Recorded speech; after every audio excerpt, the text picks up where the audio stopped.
Conseil national de transition présente La France libre. Les lundis, mercredis et vendredis, 20h30, 21h30. La France libre. La Constitution et la République n'existent plus. Le Conseil national de transition est la seule autorité publique, légale et légitime représentant la souveraineté nationale du peuple français, en droit français et international. C'est une organisation déclarée à l'ONU. On rappelle, toutes les mesures Covid, y compris les inoculations soi-disant vaccinales, sont des expériences médicales ou scientifiques interdites par le droit international. Il s'agit de crimes contre l'humanité. Toute personne qui vous impose le masque ou vous menace de PV ou de vous licencier pour non-respect d'une mesure Covid commet un crime contre l'humanité. Pour connaître vos droits et les faire valoir, informez-vous www.conseilnational.fr. Rejoignez gratuitement le CNT sur www.conseilnational.fr.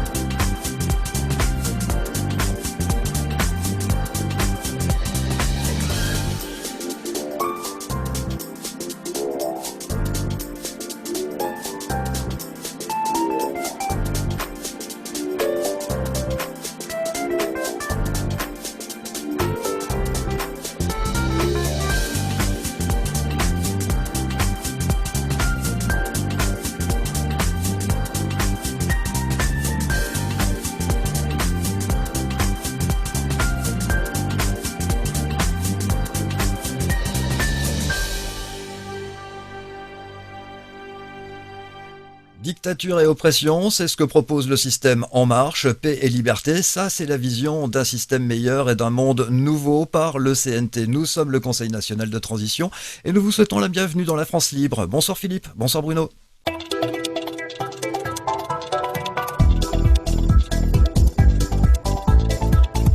Bonsoir à toutes, bonsoir à tous. Bonsoir tout le monde, bonsoir Philippe, bonsoir Sylvain.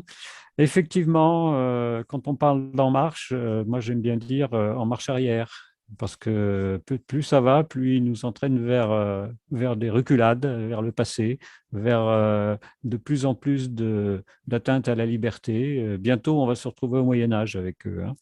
Et donc, on a un groupe bien connu qui s'appelle le Grand Orient, qui est un groupe maçonnique très puissant en France, qui a travaillé déjà depuis très longtemps, notamment avec Mitterrand, et dans les loges desquelles se font presque tout le temps toutes les lois avant d'apparaître officiellement au grand jour. Et comme par hasard, le Parti socialiste, et pas un autre parti, hein, le Parti socialiste, donc lié à cet organisme, est en train de nous pondre quelque chose que Philippe va vous expliquer. Ah, voilà. Merci. Merci effectivement. Le Parti socialiste, en tout cas, au travers de ces sénateurs, donc là on parle bien de sénateurs socialistes, sont en train de se donner rendez-vous pour le 14 octobre. Alors pourquoi le 14 octobre? Parce que c'est une période où ils auront la parole, tout simplement, au Sénat. Donc à cette date-là, ils comptent tous les uns les autres nous parler d'une idée qu'ils ont eue, qu'ils ont mise au point. Alors que je vais essayer de vous faire deviner, non, je ne vais pas essayer de vous la faire deviner. L'idée en question, c'est de rendre la vaccination obligatoire pour tous. Ah, on n'y avait pas pensé. Donc voilà ce qui se profile à l'horizon, c'est que nos sénateurs, le volet socialiste du Sénat, va proposer le 14 octobre la vaccination pour tous. Alors on a envie de dire, ils vont être accompagnés, puisque je ne crois pas que les sénateurs et les REM s'opposent particulièrement à ce type de proposition. Ils risquent d'avoir un franc succès. Donc soyons vigilants, les sénateurs s'en mêlent. D'ici là, les choses auront bougé. Il se passe des choses. Voilà, ça c'est pour l'actualité. Je n'insiste pas plus pour l'instant et je cède la parole également à Sylvain qui a peut-être des choses à nous dire également. Quand j'entends le terme violence policière, j'ai envie de m'étouffer. Ça, ce sont des mots de Gérald Darmanin et nous allons partager tout de suite une petite vidéo. Quand j'entends le mot violence policière, personnellement, je m'étouffe.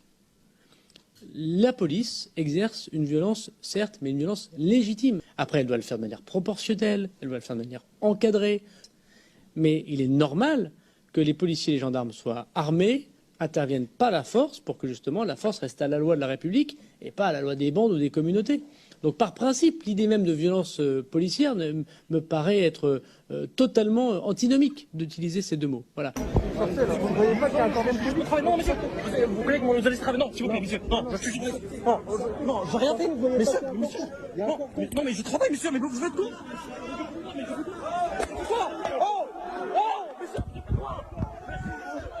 J'imagine que vous allez vouloir réagir. Moi, je vais déjà réagir en disant, quand Darmanin parle d'étouffer, moi, je vais dire clairement que ce n'est pas la modestie qui l'étouffe. Voilà. Ça me rappelle un autre individu du même genre qui s'appelle Benjamin Griveaux et qui n'était pas non plus étouffé par la modestie. Voilà. Ah là, oui, effectivement, les violences, en l'occurrence, on a vu pire, hein. Les images qu'on voit, bon, effectivement, elles consistent à immobiliser des personnes. Elles sont modérément frappées. Je dirais, il y a pire. On a vu des images, à mon avis, plus agressives. Et c'est pas pour encourager la violence, hein, pas du tout que je dis ça, hein. Mais juste pour dire que c'est devenu banalisé de traiter des gens qui vont sur leur lieu de travail et qui côtoient des manifestants et qui s'en prennent plein la figure parce qu'ils ont le malheur d'être là au mauvais endroit, au mauvais moment. Donc, en fait, ce qui est en cause, c'est le discernement de la part de la police, qui autrefois était une sorte de mot d'ordre de la part de leurs supérieurs, qui leur disait de faire preuve de discernement. Aujourd'hui, ils ont plus les mêmes mots d'ordre. Ils ont des mots d'ordre totalement différents. Il n'y a plus besoin de discernement. On tape dans le tas et puis voilà. Et les gens vont râler. Mais c'est normal, on leur tape dessus. C'est normal qu'ils râlent. Ils vont vous expliquer qu'ils passent pour travailler. Ben, bien sûr, c'est leur méthode de défense pour passer outre les contrôles policiers, etc., etc.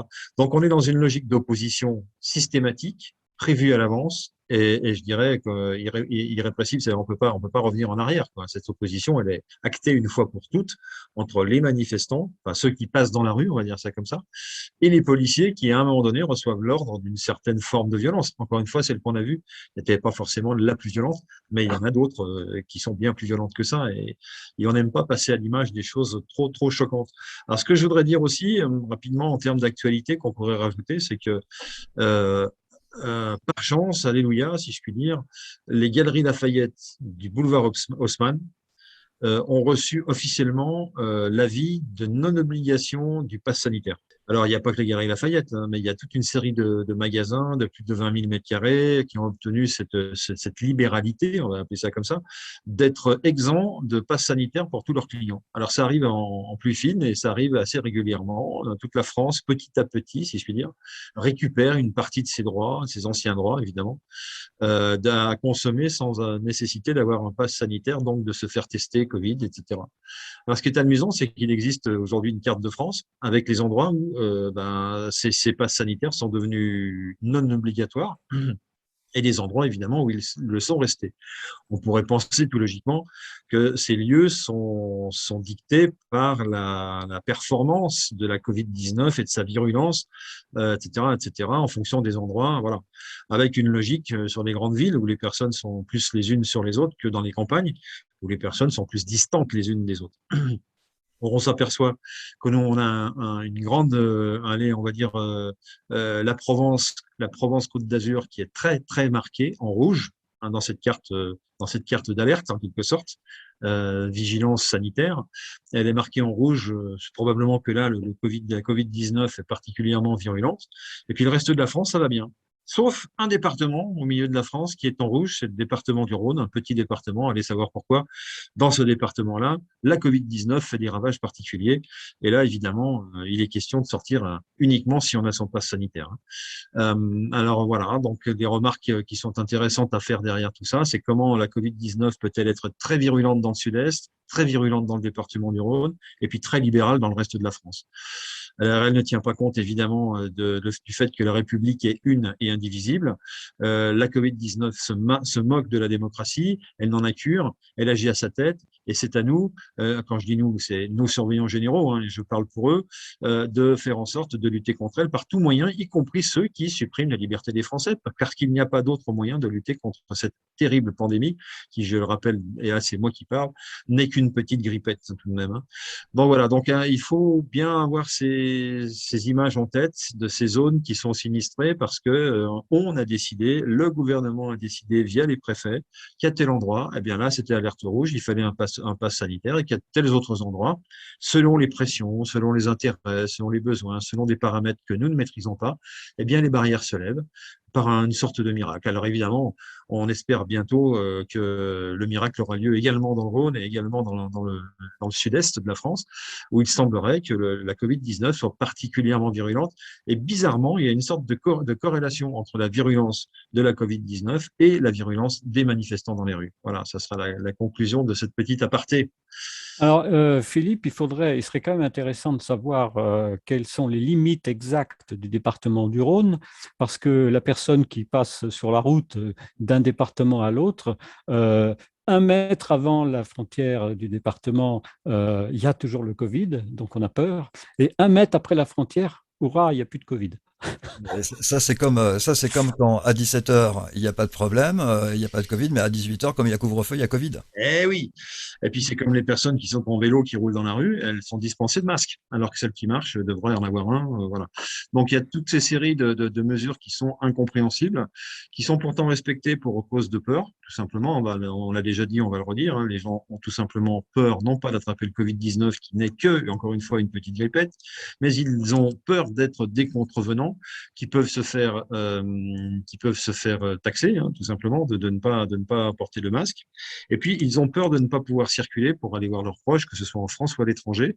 Et donc, dans ces conditions-là, ils vont jusqu'à accepter la piqûre. Voilà. Et n'oublions pas l'absence de passe sanitaire dans le métro. Et n'oublions pas l'absence de passe sanitaire dans le métro. Il faut se renseigner pratiquement tous les jours pour savoir quelles sont les conditions de circulation à l'intérieur d'un train SNCF. Est-ce que je mets le masque? Est-ce que je dois être piqué? Est-ce que je dois avoir le pass sanitaire? C'est très compliqué. Hein. Donc voilà, donc il faut se tenir au courant au jour le jour. Les informations sont variables. Elles participent, cette variabilité de l'information participe de la confusion générale qui est prônée par l'État, hein, tout simplement, hein, et qui a envie de mettre dans la confusion tout le monde de façon à rendre tout le monde bien obéissant au dernier moment, quoi. Donc voilà, donc en plus de ça, donc nos sénateurs socialistes qui vont proposer une vaccination totale et obligatoire pour tous à partir d'octobre, parce que d'après eux, c'est la sagesse même, hein, évidemment, quand on aura vacciné tout le monde, eh bien évidemment, la Covid-19 sera totalement isolée, sera totalement incapable de pénétrer dans n'importe quel être humain, ce qui est bizarre puisqu'on s'est aperçu dans de nombreux échantillons de population vaccinée, par opposition aux non vaccinés, que c'était les vaccinés qui prenaient le plus souvent la Covid-19, qui attrapait le plus souvent la Covid-19. Donc, on est dans la confusion la plus totale. On sait que cette situation ne peut pas durer, cette logique à l'envers, cette folie qui sert de raison, tout ça ne peut pas durer. Ça peut se terminer brutalement, ça peut se terminer avec beaucoup de bonheur, et c'est évidemment ce que nous souhaitons au sein du CNT, puisque au sein du CNT, nous avions anticipé tout ce qui arrive. Ça avait été écrit par un certain nombre de personnes, et pour ne parler que de Monsieur Attali, 20 ans en arrière, parlait d'une pandémie qui viendrait en France ou dans le monde mettre fin à un certain nombre de libertés. On est en plein dedans, donc il ne s'agit pas d'une prophétie autoréalisatrice, il s'agit tout simplement de la lecture d'un plan préétabli. Voilà, donc M. Attali avait forcément raison puisqu'il est à l'origine du plan, lui et l'autre, hein, bien entendu. Hein. Donc voilà, donc tout ça arrive à échéance, on est dans des urgences, on est dans une précipitation. J'ai quelque part au fond de moi l'idée que cette précipitation n'est pas forcément du fait de nos surveillants-chefs. Je pense qu'ils auraient gagné à avoir un peu plus de temps devant eux, mais visiblement du temps ils n'en ont plus, ce qui explique l'urgence avec laquelle ils veulent absolument que tout le monde soit vacciné, y compris en employant des arguments qui sont culs par-dessus tête, au niveau logique, au niveau médical, et y compris en faisant face à d'éminents médecins qui, justement, leur expliquent et nous expliquent par voie de conséquence que tout ça ne tient pas debout, quoi. Donc, il est temps de faire quelque chose, sachant que du côté médical, eh bien, les médecins ont reçu, pour les plus récalcitrants d'entre eux, c'est-à-dire ceux qui ne se sont pas fait vacciner, évidemment, hein, et qui ont reçu l'ordre de le faire, cet ordre, il est valable jusqu'au 15 septembre, au-delà de laquelle, s'ils n'ont pas exécuté cet ordre, car c'en est un, de la part de l'ordre des médecins, justement, hein, eh bien, ils seront considérés comme incapables de poursuivre leur métier et d'exercer la profession de médecin. C'est aussi simple que ça. Voilà le monde dans lequel nous avançons. Alors, est-ce qu'il va y avoir de la part de ces médecins des solutions pour contourner cette interdiction, créer d'autres associations parallèles à l'ordre des médecins? Moi, je pense qu'ils y auraient intérêt. Évidemment, au sein du CNT, nous leur ouvrons la porte, c'est-à-dire que s'ils veulent fonder quelque chose, une sorte de défense des médecins qui ont été rayés des barreaux ou des cadres, excusez-moi, des cadres des médecins, de l'ordre des médecins, parce qu'ils ont refusé de se vacciner eux-mêmes, appliquant en cela la liberté individuelle de chacun de se faire vacciner ou de ne pas se faire vacciner, eh bien, ils ont la possibilité de s'adresser à nous, exactement comme n'importe quel parent qui a un témoignage à faire sur les suites de la vaccination de leur enfant, par exemple, ou toute personne qui aurait des informations à nous donner par rapport à ce qui se passe, à ce qu'ils vivent au sein d'elles-mêmes, au sein de leur foyer ou au sein de leur famille relativement à la Covid-19, eh bien, il y a une adresse à laquelle tout le monde peut nous écrire. Témoigner, évidemment, des témoignages qui seront vérifiés, hein, c'est tout à fait normal, mais qui auront le grand mérite d'être des témoignages qui ne sont pas sortis d'Internet, qui auront le grand mérite d'être des témoignages qui seront validés par le CNT. Et mesdames et messieurs, c'est un appel que je lance. Si vous avez, comme je viens de le dire, donc des témoignages à faire valoir suite à la vaccination, eh bien, n'hésitez pas à écrire par mail à contact@conseilnational.tv. Merci Philippe. Mercredi 8 septembre, ce soir nous allons parler du Conseil national de transition et de communication. Le mercredi soir à 20h30, le Conseil national de transition présente La France libre. Des discussions, des rubriques, de l'information. La communication joue un rôle important pour l'image et la notoriété. La communication est l'ensemble des actions mises en place pour des publics extérieurs. Elle repose essentiellement sur la communication visuelle, les relations publiques, l'organisation d'événements. Les objectifs sont essentiellement de se faire connaître, de constituer une identité forte et de se différencier de la concurrence. La stratégie repose sur des points primordiaux, l'analyse de la situation et l'établissement d'un diagnostic afin de mettre en avant les forces et les faiblesses. Choisir un positionnement afin de sortir du lot face à un monde de plus en plus concurrentiel. Déterminer ses objectifs afin d'orienter la stratégie et de trouver les moyens de communication les plus appropriés. Les objectifs peuvent être de notoriété, de comportement ou d'image. Déterminer ses cibles, définir un message qui doit être en accord avec les cibles et les objectifs. Choisir des moyens de communication qui vont dépendre des messages, des cibles, des objectifs. Pour une communication efficace, il est impératif d'employer des moyens diversifiés, tels que les relations médias, le marketing direct et indirect, la publicité, les réseaux sociaux, les relations publiques, l'événementiel ou encore le sponsoring. Le rôle de la communication est fondamental pour la notoriété et l'image. C'est grâce à ces actions que des partenaires extérieurs forgent leur opinion et leur attitude. Il est essentiel qu'elle soit sincère afin de donner une image positive. La communication, il est essentiel qu'elle soit sincère afin de donner une image positive. Waouh! Alors là, il était indispensable qu'elle soit sincère, c'est vrai, afin de concourir au bonheur de l'humanité, j'ai envie de dire. Parce que l'image positive, c'est ce que cherchent à faire nos surveillants, c'est donner des images positives au travers de leur communication. Mais beaucoup de personnes, de plus en plus de gens, d'auditeurs, de spectateurs, de téléspectateurs ou de citoyens se rendent compte que cette image est certes positive, mais que la sincérité s'est un petit peu envolée dans tout ça, quoi. Donc, l'image positive, c'est un positionnement, comme tu l'as bien expliqué dans ton compte rendu, c'est un positionnement, c'est-à-dire je veux donner une image positive, comment est-ce que je vais m'y prendre en fonction de ce que je crois connaître de la psychologie humaine, qu'elle soit prise de façon individuelle ou en foule, comme on dit, hein, la psychologie des foules. Voilà. Donc, cette image, elle doit être rendue positive, même si je dis les pires des mensonges. Voilà. Donc, on a effectivement des personnes qui viennent parler dans le poste et qui ont une image positive. Alors, ça passe par le visuel. Ce sont des gens qui sont bien habillés, évidemment, costume, cravate. Ça leur confère une autorité ministérielle, quasiment. Pratiquement les attributs du pouvoir, maintenant, c'est la cravate. Et deuxièmement, ils sont évidemment propres sur eux et ils ont les ongles faits. Ils sont maquillés pour passer à la télévision. Donc, ils ne sont pas ridicules, même s'ils n'ont pas tous des physiques spécialement faciles. Il faut quand même le reconnaître. Voilà, c'est pas tous, ils sont pas choisis tous selon leur physique. Hein, à exception faite de notre président surveillant en chef, qui lui a un physique de jeune homme, effectivement, et qui surfe sur cette jeunesse et sur cette apparence guillerette, voilà, qui a plu à un certain nombre de personnes, 11% des Français, des électeurs, en tout cas, nous dit-on, selon les chiffres officieux. Mais de plus en plus fatigué quand même, hein, maintenant. Maintenant, il est de plus en plus fatigué. Alors, effectivement, il commence à vieillir comme tout le monde, mais peut-être avec un phénomène d'accélération lié à l'usure du pouvoir et peut-être aux échéances qu'il voit se poindre devant lui, voilà, et se pointer devant lui. Donc voilà. Donc on essaye par exemple de savoir pourquoi il a donné l'ordre que la police ne soit pas vaccinable. Ah, c'est intéressant comme réflexion, ça. Effectivement, une communication honnête consisterait à dire, voilà, il faut absolument que vous vacciniez tous, mais quand je dis tous, c'est tous, y compris la police. Or là, dans le cadre de la communication, on passe sous silence les questions qui sont évidentes. Et comme il n'est interdit ou quasiment interdit de poser les questions, ma foi, les gens repartent chez eux avec le sentiment qu'on n'a pas répondu à toutes leurs questions, qu'ils n'ont pas tout bien compris ou alors qu'ils ont raté quelque chose et que finalement, ils n'y comprennent rien à cette politique en général et à cette Covid-19 en particulier. Tout ce qu'ils veulent savoir, c'est s'ils sont vaccinés, est-ce qu'ils pourront passer la frontière, est-ce qu'ils pourront aller consommer dans leur restaurant préféré. Voilà. Et donc, les personnes s'en remettent à leurs habitudes de consommation habituelles. Toutes ne voient pas arriver les dangers qui se préparent et qui sont déjà là.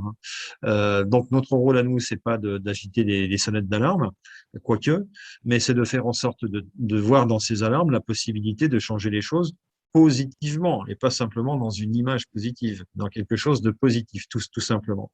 Donc, poser les choses positives, envisager les choses positivement, c'est faire en sorte de changer une situation qui est anormale pour la remettre à la norme, non pas pour faire du comme avant toute la vie, mais pour faire en sorte qu'on reparte sur des bases saines d'un point de vue strictement de l'homme, de l'être humain, avec tout ce qui constitue les hommes, hein, c'est-à-dire leur logique, leur intelligence, etc. Et remettre la charrue derrière les bœufs et pas l'inverse, même si c'est une image un petit peu dépassée aujourd'hui, mais je crois qu'elle parle encore même aux enfants. Voilà, et faire en sorte qu'on se retrouve, tout simplement. Et là, on est perdu. On est dans la confusion. La confusion, c'est quand on est perdu. Voilà. Une personne âgée, on dit qu'elle est confuse quand elle marche dans les couloirs sans savoir où elle va. Eh bien, maintenant, il y a des gens jeunes qui marchent dans les couloirs, qui marchent dans la rue, qui marchent dans la vie sans savoir où ils vont à cause de ce qu'on leur propose aujourd'hui. Donc, notre rôle à nous, dans cette nuit qui s'est abattue sur nous, hein, c'est d'être en quelque sorte un phare et de dire, bah voilà, il y a une balise ici, rapprochez de vous de nous pour en savoir un peu plus, pour comprendre ce qui se passe. Et notre communication à nous, eh ben, elle est là. Elle est la communication vers l'extérieur pour expliquer au monde extérieur d'où vient ce qui nous arrive, comment c'est arrivé, par qui c'est arrivé, pourquoi ça arrive et quels sont les risques qui sont inhérents à tout ça. Qu'est-ce qu'on nous propose demain si nous n'y faisons rien, c'est-à-dire si nous, peuple, ne bougeons pas. Alors le peuple bouge, bien évidemment, le peuple bouge dans les rues parce qu'il est privé de ses plaisirs les plus essentiels, comme d'aller au restaurant, comme d'aller au spectacle, etc. Effectivement, il y a des gens qui vont dans la rue pour simplement savoir qu'est-ce qu'ils vont manger le lendemain, parce qu'ils sont pas sûrs de manger. On se rend bien compte que quand on descend dans la rue pour dire je veux consommer dans mon restaurant préféré ou je veux consommer mon cinéma, je peux plus y aller parce que c'est plus possible, donc je ne peux plus accéder au lieu de loisirs, au lieu de loisirs tout simplement. Eh bien, c'est une façon d'être malheureux, évidemment. Mais est-ce que c'est la façon la plus grave? Eh bien, certains disent que non, et certains disent que tant qu'on n'aura pas atteint un certain niveau de misère, eh bien, les choses ne se passeront pas. Alors moi, ce que je remarque, c'est qu'il y a deux catégories de personnes qui défilent dans la rue, hein, puisque je suis allé faire un peu le sociologue, si je puis dire. Il y a les personnes qui sont effectivement au bout du trou, au fond du trou et au bout du rouleau parce qu'elles n'ont plus de revenus, elles n'ont plus de job, elles n'ont plus de travail, elles n'ont plus de possibilité d'en avoir. Elles ont refusé toutes les formes de vaccination, de passe sanitaire, masque et autres distanciations. Donc elles se sont marginalisées. Elles sont allées voir des patrons qui leur ont dit si vous n'êtes pas vacciné lundi, c'est pas la peine de revenir, etc., etc. Il y a ceux-là qui défilent. Et ceux-là, ils n'ont plus rien. Ils ont vraiment plus rien, à part le RSA, hein, quand on veut bien leur donner, qu'ils remplissent le dossier correctement. Et puis, il y a une autre catégorie, les gens beaucoup plus à l'aise, je dirais, mais qui se voient refuser des plaisirs anciens, ceux que j'ai cités tout à l'heure, hein, ceux d'aller au cinéma, ceux d'aller au loisir, ceux d'aller dans les restaurants, et qui trouvent que c'est pas normal. Et ils défilent en disant, je suis pas d'accord. Ah oui. Alors, ceux-là, ils défilent en disant, je suis pas d'accord. La plupart disent ça. Le pass sanitaire, on n'en veut pas. Ah bah, très bien. Pass sanitaire, ils n'en veulent pas. Mais ça, c'est pas une fin en soi. Je veux dire qu'il faut comprendre pourquoi il y a un pass sanitaire.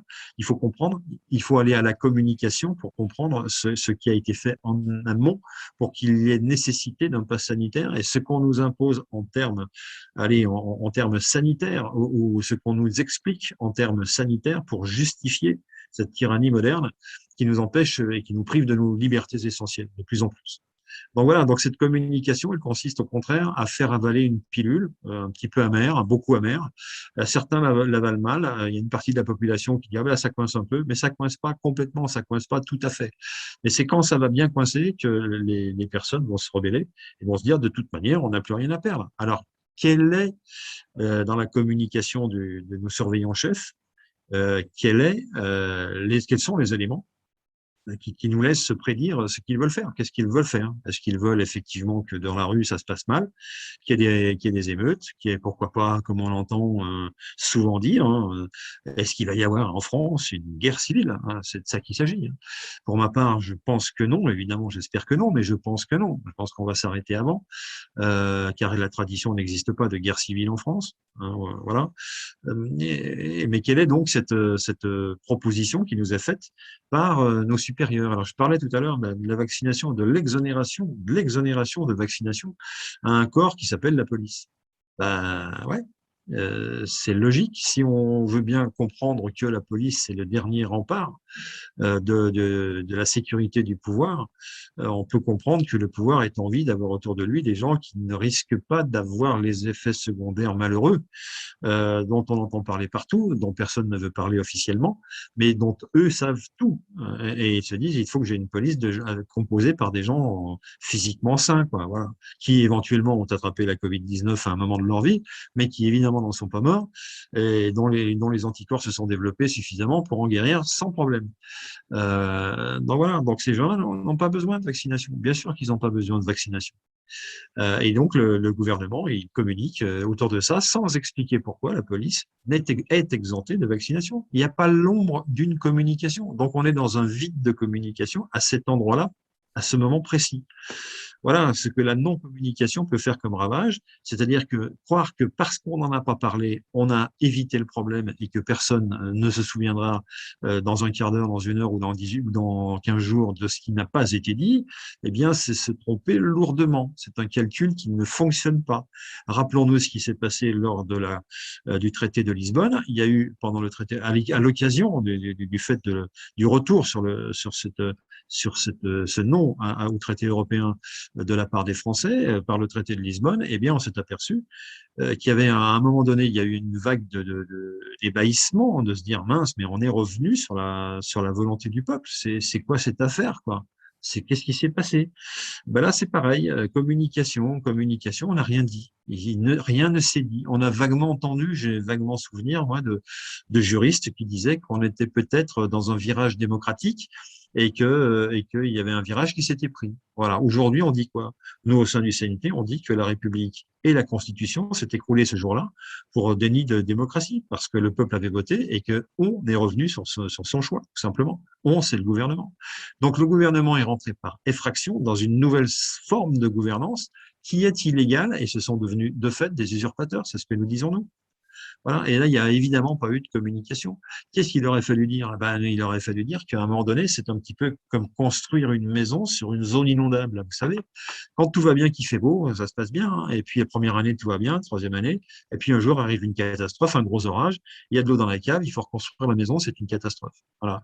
Bon, nous, on en est là. On en est exactement là. C'est-à-dire qu'à l'issue du traité de Lisbonne, les gouvernants, ou ceux qu'on appelle aujourd'hui nos surveillants-chefs, sont entrés dans la démocratie par effraction pour y faire absolument ce qu'ils voulaient, puisque les lois étaient tombées, la Constitution était tombée. Et aujourd'hui, ils enchaînent des lois illégales, des arrêtés illégaux, non confirmés par des lois, etc., etc. Ils font ce qu'ils veulent, tant qu'on ne les arrête pas, tant qu'il n'y a pas une catastrophe. Or, la catastrophe, bien moi, personnellement, je la vois bien arriver. Je suis pas tout seul. On la voit tous bien arriver avec comment dire, ce scénario qui nous est imposé, un scénario sanitaire autour de la Covid-19, où encore une fois, on va le répéter, mais la Covid, personne ne l'a isolée, personne ne l'a vu, et deux, ceux qui soi-disant ont été malades de la Covid ou sont malades de la Covid, considèrent ça comme une grippette, et notamment, il faut entendre pour ces sujets-là le témoignage d'un certain nombre d'éminents médecins qui nous en parlent très bien. Et voilà, donc il arrive cela, hein, c'est-à-dire que ce scénario catastrophe, il ne nous dit pas attention, la Covid est dangereuse, c'est pas ça du tout. Il nous dit attention, la Covid devient le prétexte à vacciner tout le monde. Et ça, c'est pas du tout la même chose. Et là, en termes de communication, on doit faire monter non plus des gens du marketing, mais on doit faire monter des gens du droit, c'est-à-dire des magistrats, des gens capables de dire le droit. Est-ce que tout ça est légal? Est-ce que tout ça est conforme à la Déclaration des droits de l'homme et du citoyen? Est-ce que tout ça est conforme, voilà, au préambule de 1946, de la Constitution de 46 et de la Constitution de 58, qui s'est écroulée donc récemment, en 2008, comme je vous l'ai dit. Donc voilà, c'est ça qu'il faut qu'on entende. Alors on entend effectivement des personnes qui sont des avocats, qui viennent défendre les familles qui sont terrorisées à l'idée de faire vacciner des enfants alors qu'ils ne savent pas eux-mêmes ce qu'il y a dans les vaccins. Pardonnez-moi, pas dans les vaccins, mais dans les fioles dans lesquelles les vaccins vont être pris, et dont on leur dit les pires choses d'ailleurs sur le contenu de ces fioles. Et dont on leur dit en plus que ce ne sont pas les vaccins, que ce sont des expériences médicales. Moi, je n'ai pas envie que mon enfant serve de cobaye dans une expérience médicale. Il est hors de question de ça. Comment je fais pour faire échapper mon enfant à ce triste destin?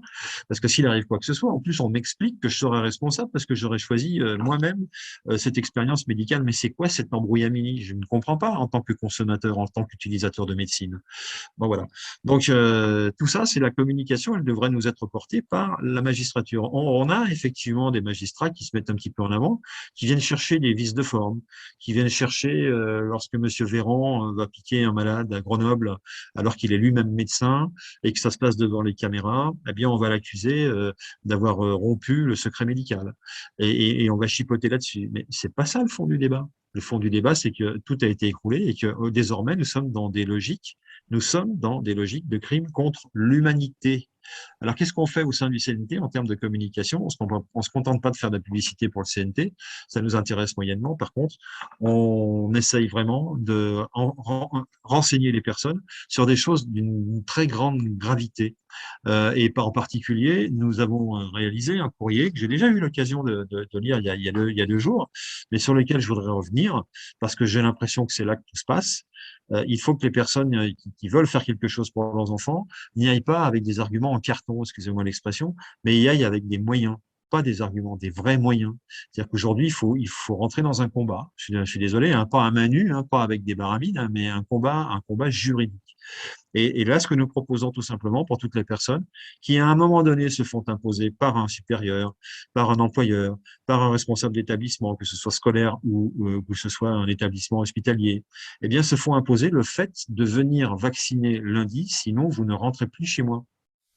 Et ça, c'est tout à fait contraire aux lois et c'est un crime contre l'humanité. Je vais vous relire la lettre que chacun d'entre nous peut présenter à une personne comme celle-ci qui viendrait chercher auprès de vous une sorte d'autorité qu'elle n'a pas, hein, au niveau médical en particulier, et qu'elle n'a pas de toute manière pour vous imposer des choix, et vous priver de vos libertés. Donc il s'agit, je le répète haut et fort, il s'agit de crimes contre l'humanité et je vous lis ce modèle de lettre.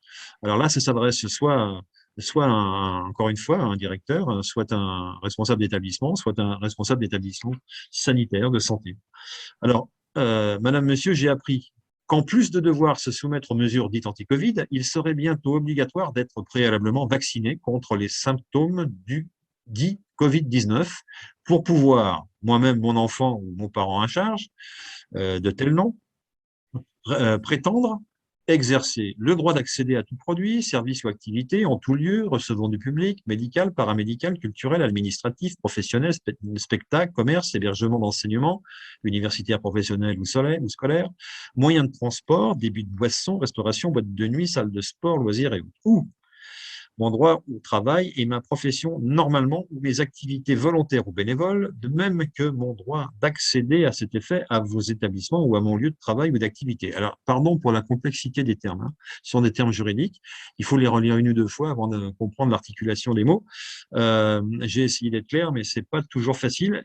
Et ce sont des termes juridiques, hein. Je parle bien d'un combat. Je parle pas d'un échange épistolaire à l'amiable entre 2 personnes qui s'envoient des choses sympathiques, hein. J'ai bien compris, je continue donc là, hein, j'ai bien compris qu'ainsi, selon certaines lois et réglementations, un professionnel libéral, travailleur indépendant, responsable d'établissement recevant du public, public ou privé, employeur, public ou privé, ou d'association, serait prétendument obligé d'exiger que toute personne soit préalablement vaccinée avant de pouvoir exercer certains droits dans les conditions précitées.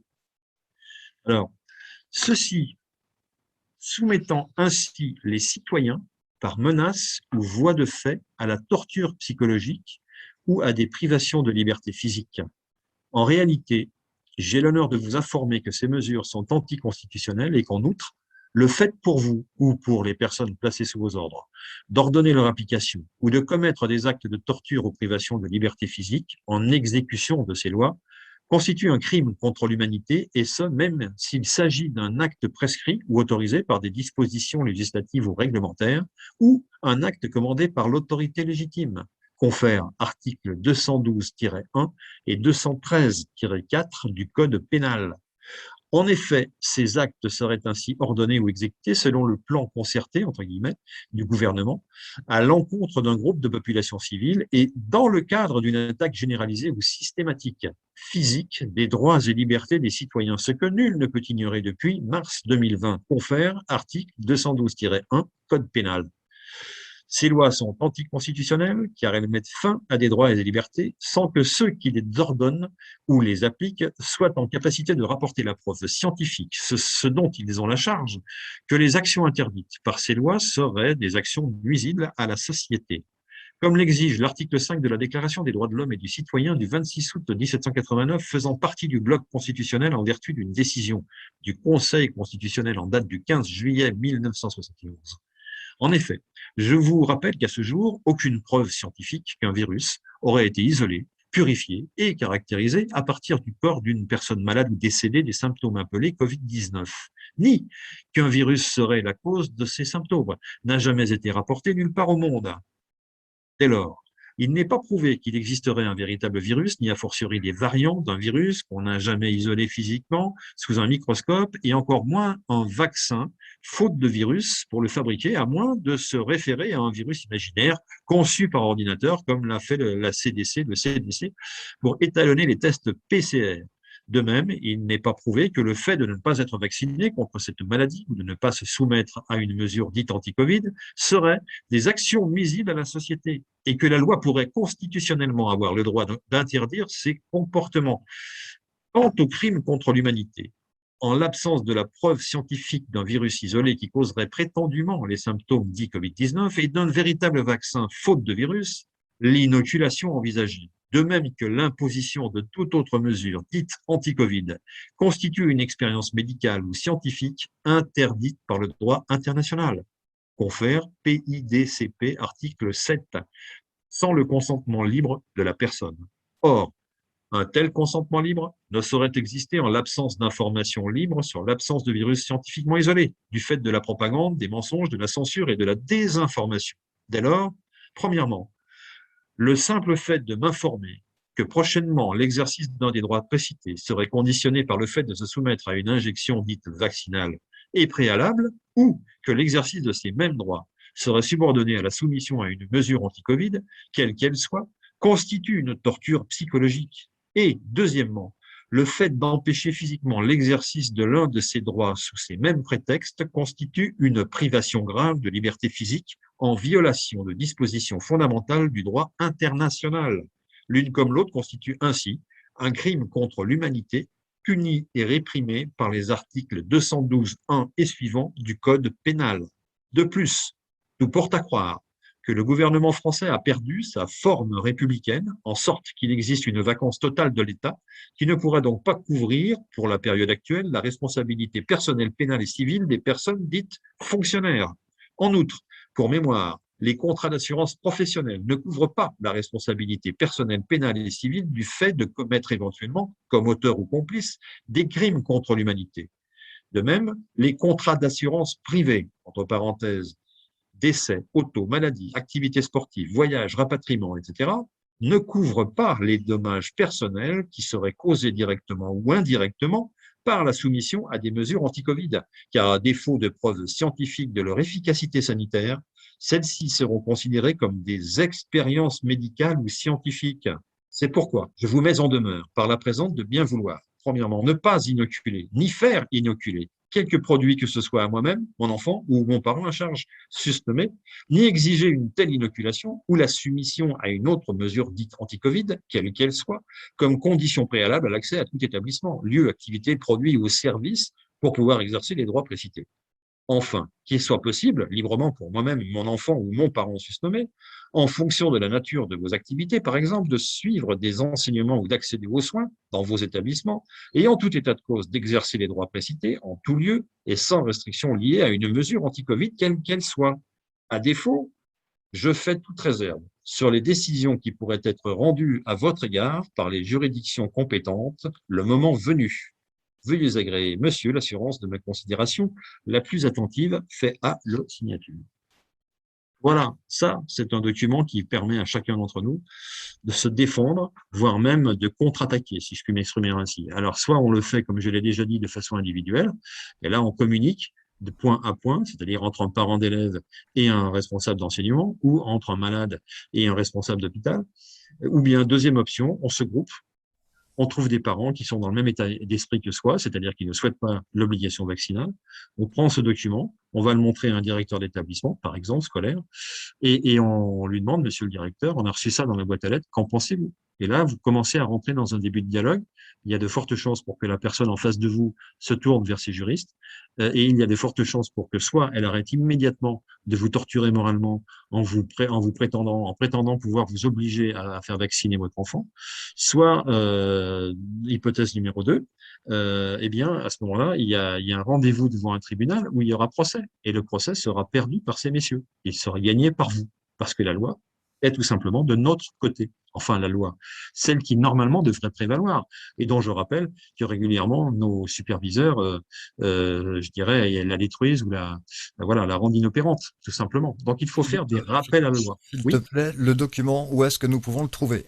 Alors, ce document que je viens de vous lire, je le redis, il est sur donc le site conseilnational.fr. J'espère que je ne me trompe pas cette fois-ci, c'est conseilnational.fr, /membres et autres documents. Et là, vous allez tomber sur une série de documents qui sont classés par ordre chronologique. Donc, ceux du dessus sont les plus récents. Et vous allez tomber sur cette lettre qui s'intitule « Recommandé avec accusé de réception pour une mise en demeure ». La mise en demeure, c'est une des premières lettres. Vous ne pouvez pas la rater. Voilà, et je pense que ça, c'est un véritable moyen de combat, autrement plus efficace que d'attaquer en disant que Monsieur Véran a trahi un secret médical en allant vacciner quelqu'un dans la rue, par exemple.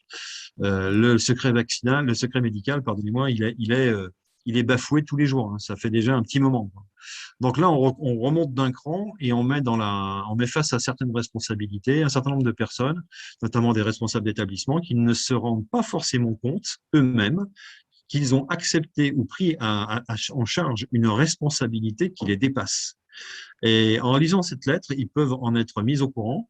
Et à ce moment-là, ils se tournent vers leurs supérieurs qui ont deux options. Hein. Soit dire « je vous ordonne de faire comme on vous a dit », et là, la personne dit, ben, moi, ça m'intéresse pas de partir en prison à votre place. Donc, ce que je veux, monsieur le directeur ou monsieur le chef, c'est un papier comme quoi vous me dédouanez de tout. Et évidemment, le papier, il l'aura jamais. Hein.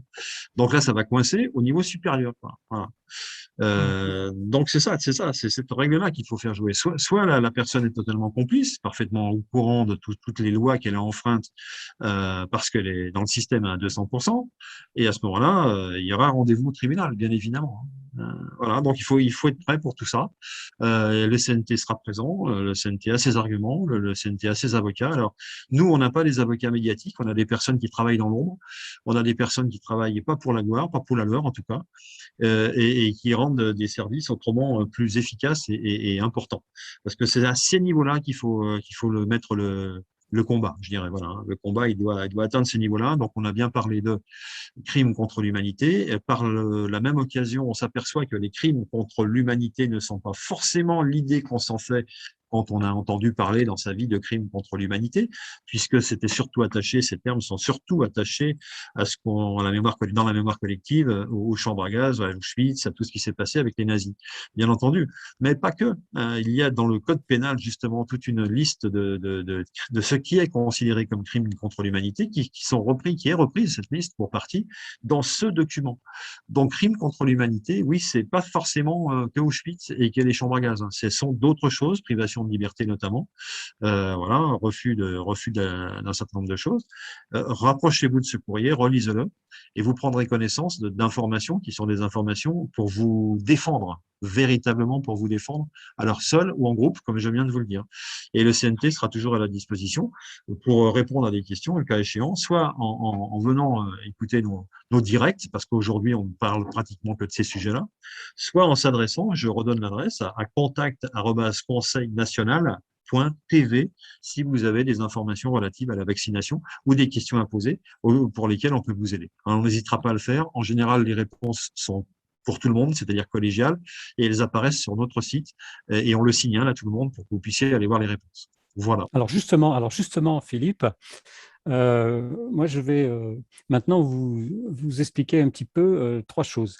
D'abord, qu'est-ce que c'est que la communication qu'on subit actuellement? Je dis bien la communication qu'on subit. Après, quelle est la communication que fait le CNT vis-à-vis de l'extérieur? Et ensuite, quelle est la communication que le CNT fait en interne? Alors, c'est simple, au niveau de ce qu'on subit actuellement, dans toute société qui commence à être ou qui est carrément dictatoriale, on ne peut plus parler de communication. La communication d'une société dictatoriale vers l'extérieur, c'est tout simplement de la propagande. Et la communication d'une société dictatoriale envers ses propres membres, c'est-à-dire les corps constitués, ce n'est pas de la communication, ce sont des ordres auxquels les corps constitués doivent obéir, tout simplement. Et le reste des opérations qui se font au niveau d'une société dictatoriale, c'est tout simplement du secret. Donc, on a de la propagande, de l'obéissance et du secret. Voilà ce qu'on subit actuellement. Et ça, c'est le cas dans tout type de société où la liberté disparaît. Nous, au CNT, j'ai parlé de ça, si vous voulez, pour vraiment vous montrer la différence entre ce qu'on subit et ce que nous, on propose. Parce qu'il y a des gens qui disent, oui, mais vous n'arrêtez pas de reparler de ce qui se passe actuellement, de la République, de la dictature sanitaire. Oui, mais en fait, on en parle pour montrer ce qu'on est capable de faire, nous, complètement différemment. Le CNT, déjà, au départ, ce n'est pas une secte. Ce n'est pas un organisme où une seule personne va contrôler tous les moyens de communication dont on dispose. C'est un organisme qui s'est créé depuis longtemps et qui a grandi, qui a mûri, et dans lequel on a actuellement un conseil provisoire ou un conseil d'administration, on peut appeler ça de différentes façons. Nous, on l'a appelé le comité d'installation. Comité d'installation dans le but d'installer le CNT pour donner le pouvoir au peuple. Donc, ce comité d'installation, ce n'est pas un individu, c'est un groupe de personnes. Et ce groupe de personnes, il s'est constitué naturellement de quelle façon? D'une façon la plus logique et la plus naturelle qui soit, c'est-à-dire que ce sont les membres les plus actifs, ceux qui ont fait le plus d'actions, ceux qui ont voulu participer le plus, qui petit à petit l'ont rejoint. Et tous les membres qui ont des actions importantes, qui veulent faire quelque chose de bien, peuvent un jour rejoindre le comité d'installation. Et ce comité d'installation a créé un certain nombre d'outils. Des premiers outils, déjà, c'est donc pour communiquer avec l'extérieur. Eh bien, petit à petit, on appelle vers nous beaucoup de gens qui sont déjà des lanceurs d'alerte ou qui ont des idées qui contestent, qui sont des vrais opposants. Je ne parle pas d'opposition contrôlée, je parle de vrais opposants, de vrais résistants qui ne supportent plus ce système. Et petit à petit, ces gens-là, on leur dit, venez vers nous parce que nous avons la structure juridique, nous avons le cadre qui nous permet de pouvoir agir en toute légalité et en respectant le droit. Donc, on a ce type de communication avec l'extérieur, et puis on a aussi un autre type de communication que vous allez trouver, comme disait Philippe, déjà avec l'exemple de la lettre que Philippe vous a lu tout à l'heure, mais aussi sur le site conseilnational.fr, vous allez trouver toute une série d'outils qui vous permettent de communiquer.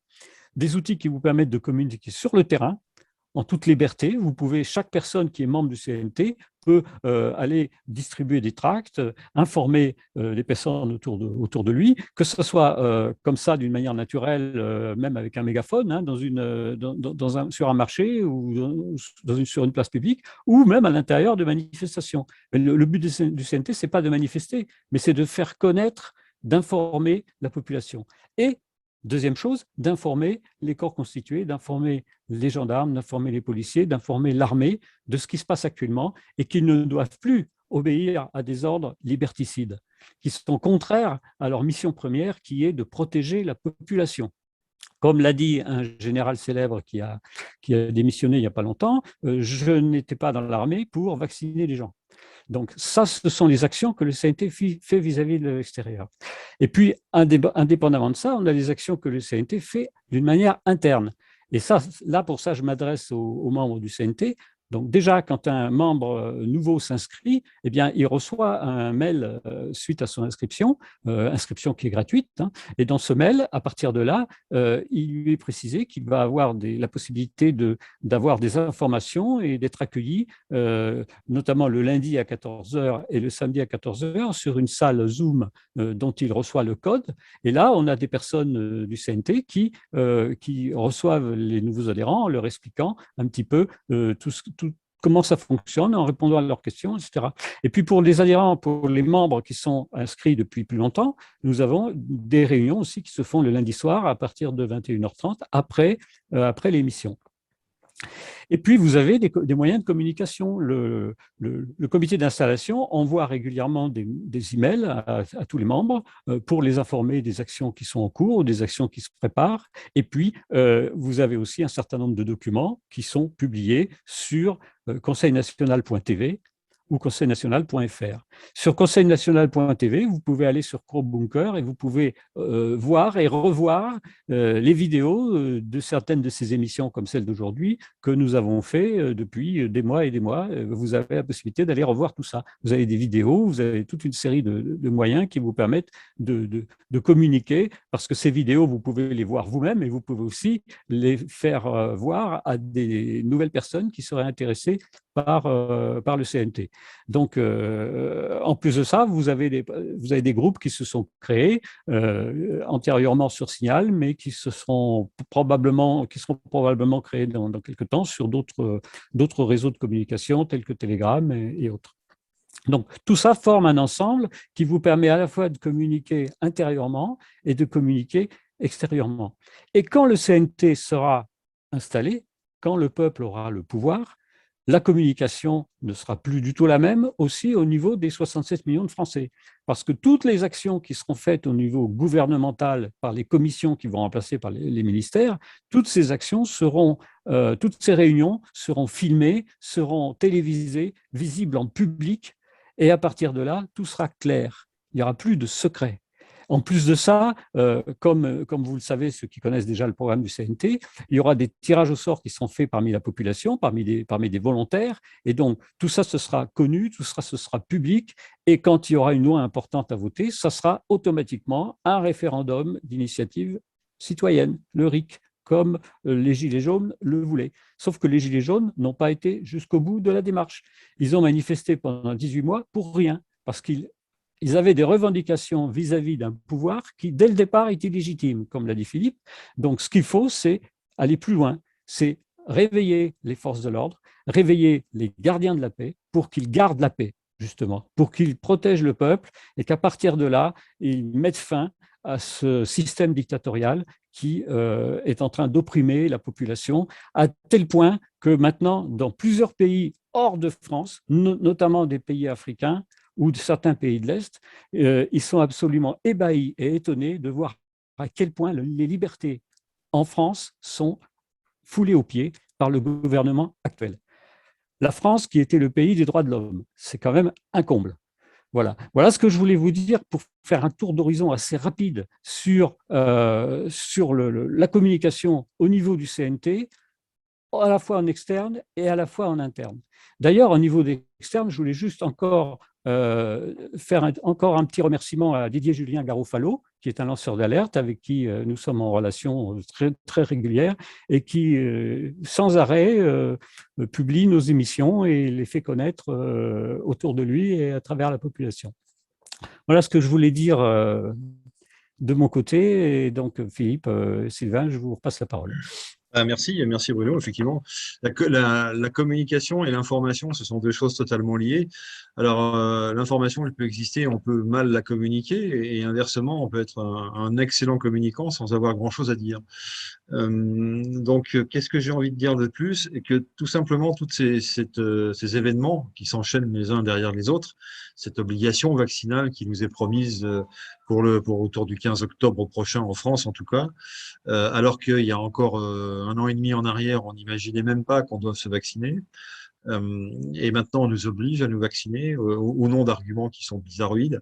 Alors justement, revenons sur ces arguments. Qu'est-ce qu'ils cachent et à quoi sont-ils rattachés?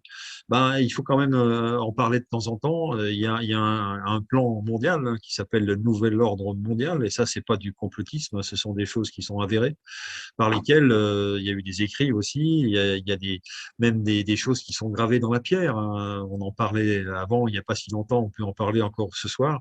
C'est les fameuses guidestones, Georgia Guidestones, c'est-à-dire les pierres qui servent de guide en Géorgie et qui ont été érigées sur 7 mètres de haut. Ce sont d'immenses pierres, très belles d'ailleurs, sur lesquelles sont taillées sur 4 pièces en ailettes, disposées en ailettes, dans plusieurs langues. Je crois qu'il y en a 7 langues mondiales, sauf le français d'ailleurs, qui n'y est pas, bizarrement.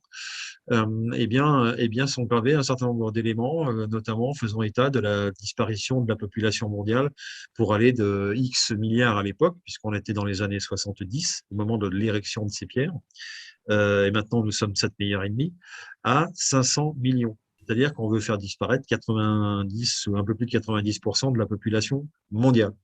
Voilà, ça c'est marqué dans la pierre. C'est marqué aussi dans des projets écrits, etc. Eugénistes, on appelle ça de l'eugénisme, hein.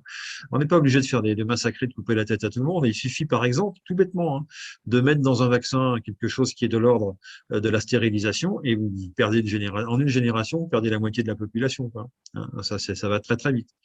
Donc déjà la stérilisation est un des moyens possibles. Et dans ces vaccins, il est possible non seulement de stériliser, mais il est possible de faire 1000 choses qui vont rendre malade, qui vont atténuer ou qui vont renforcer. On peut tout imaginer, hein. Moi, je pense que les personnes qui sont à l'origine de ces expériences médicales, puisque ce ne sont pas des vaccins, ont eu carte blanche pendant des années et des années pour développer des essais dont on ne nous a rien dit, évidemment, puisque ça fait partie du secret. Ce que disait tout à l'heure très bien Bruno, on est dans un totalitarisme dont le secret fait partie prenante, et ça, c'est pas d'hier, hein. Ça date de 200 ans, et en particulier depuis la dernière guerre mondiale. Voilà. Donc tout ça, on s'en rendait pas compte. Aujourd'hui, la différence, c'est qu'on est capable de le réaliser. Malheureusement, on est capable de le réaliser au moment où il est plus qu'urgent d'ouvrir un œil, quoi. Donc, on n'a pas beaucoup de temps. Et notre communication à nous, c'est de faire en sorte de réveiller les gens sans leur fracasser le cerveau et faire en sorte qu'ils rejettent systématiquement ce que nous leur disons parce qu'ils prennent ça pour quelque chose d'absolument irréalisable, absolument inconcevable, et puis surtout très, très effrayant. Et malheureusement, ils ont raison. Et nous, on s'est réveillés à tout ça il n'y a pas si longtemps que ça. On a été effrayés de la même façon, mais il nous a été donné un petit délai supplémentaire pour nous préparer à d'autres choses et surtout à la meilleure façon de répliquer à cette situation-là. Donc, notre information à nous vers l'extérieur, elle consiste aussi à dire attention, l'humanité est en danger. C'est pas simplement la France, c'est pas simplement la France du Sud-Est ou du Rhône, comme je citais tout à l'heure. Non, ça c'est très périphérique. Ce qui se joue, c'est un enjeu international sur toutes les populations. Alors, c'est pas parce que les Allemands ou les Polonais ont le sentiment d'être plus en liberté que les Français qu'ils vont pas être traités de la même façon, in fine. C'est clair, c'est pour tout l'Occident et c'est même pour toute la planète, la Chine, etc., les États-Unis d'Amérique, bien évidemment, que ce projet eugéniste, on va l'appeler comme ça, a été mis en place. Donc, ce projet eugéniste, il consiste, à diminuer la population, mais pas simplement pour faire joli, pas simplement pour permettre aux tigres de revenir dans la forêt, hein, c'est pas ça du tout. C'est pour laisser la place à une minorité, une extrême minorité qui a besoin de toute cette planète et qui n'a plus besoin de nos bras et de nos jambes pour travailler pour eux, parce qu'il y a d'autres moyens maintenant que ça. Et tout simplement, et la technologie permet de faire 1000 choses sans les hommes, c'est comme ça. Et donc, on n'est plus que des bouches inutiles à nourrir, des bouches inutiles auxquelles verser des pensions de retraite, et puis des bouches inutiles qui vieillissent longtemps parce que la médecine a fait des progrès et que les retraites, ça coûte cher et qu'il est temps de faire quelque chose pour le porte-monnaie de ces messieurs-dames, hein. Donc voilà, donc comme ils nous considèrent un peu au-dessus dans l'ordre de la hiérarchie des normes, en quelque sorte, un peu au-dessus des fourmis, mais juste en dessous du cheval, hein, je ne plaisante à peine. Donc nous sommes un animal pensant, pour eux aussi, bien évidemment, mais nous ne sommes pas l'animal pensant de leur rêve. Ils aimeraient qu'on soit un animal qui soit peut-être moins pensant et surtout plus obéissant. Donc l'obéissance, ça fait partie de la tyrannie, hein, ce que citait tout à fait tout à l'heure Bruno, l'obéissance.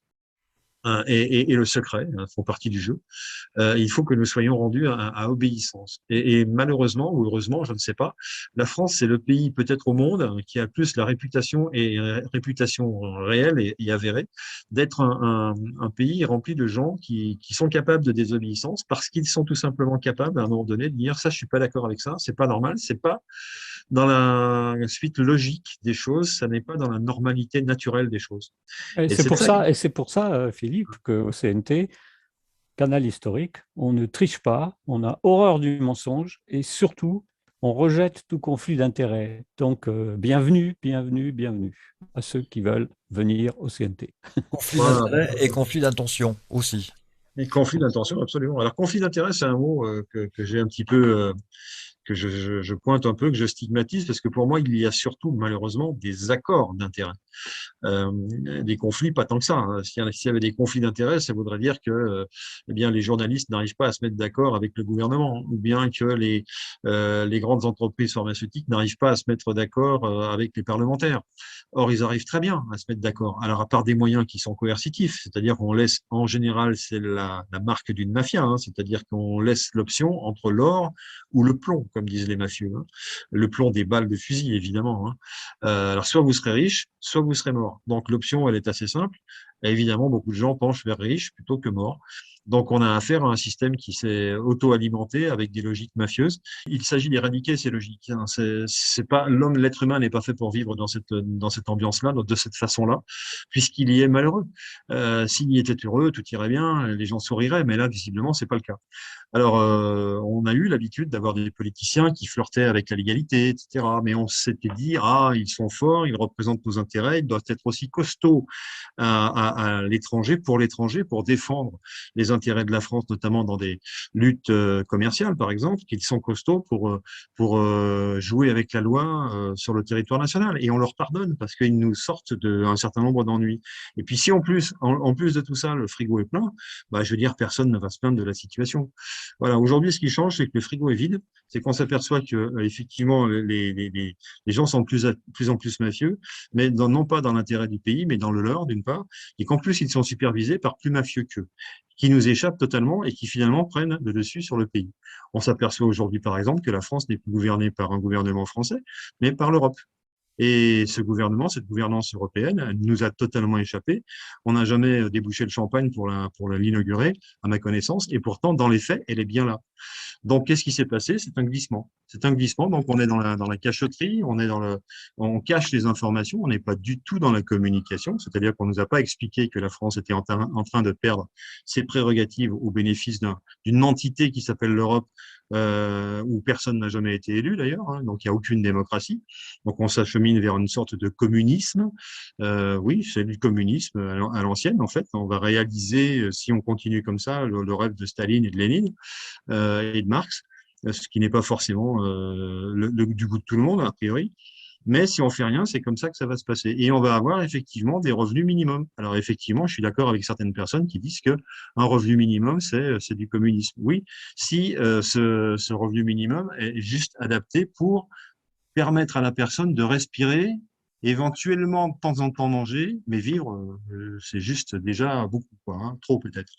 Donc, alors que nous, au sein du CNT, dans le projet qui est le nôtre, hein, de la transition, c'est un revenu universel et inconditionnel, et qui est minimum certes, mais qui est calé sur ce qu'on appelle en France le SMIC, donc un revenu de base, qui était un revenu qui assurait déjà au départ une dignité humaine. Voilà, donc quand on a en plus comme reste à vivre de toute manière ce minimum-là, on n'est pas richissime, mais on peut vivre et on peut prétendre à être un être humain normal, et vivre normalement. Alors que la société vers laquelle on tend, si on ne fait rien, eh bien, elle n'aura à gérer que des sous-hommes qui seront devenus autre chose par le truchement de l'obéissance via tout ce qu'on aura injecté dans leurs veines. Et tout ça n'est pas de la science-fiction, malheureusement. Voilà ce que je veux dire. Quand j'entends la phrase « les politiciens sont là pour le bien du peuple », j'ai envie de m'étouffer.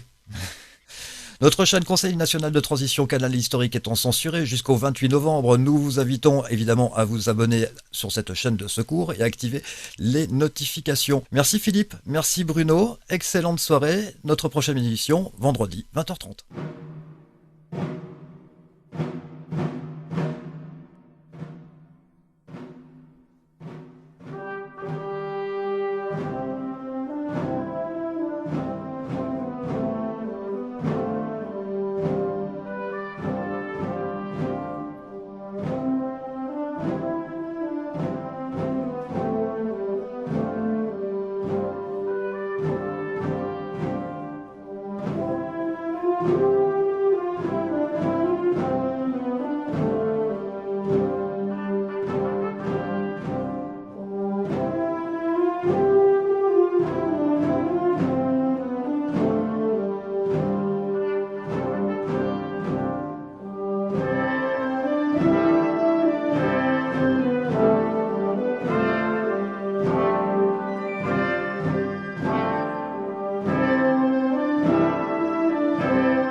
Merci.